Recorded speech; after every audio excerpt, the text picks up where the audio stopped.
From our perspective, insider threats have continued to evolve over time.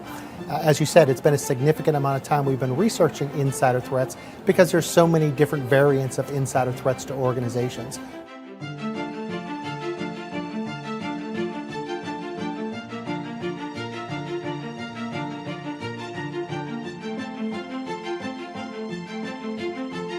So where machine learning is having the best applications is helping to make humans more effective. Automation, reducing false positives, finding the needle in the haystack, especially at scale. So I think privacy folks need to get with their security buddies. I always talk about buddy systems, sort of like diving, right? Don't go without your security buddy.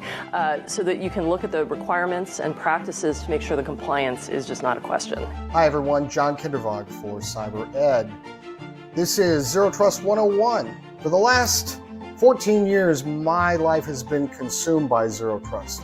So we're going to talk about the history of the VPN. I want to give you some real insight and understanding as to what you should know about why this is a failed approach. Being able to do prevention allows us to actually deliver better services. It allows the business to actually function.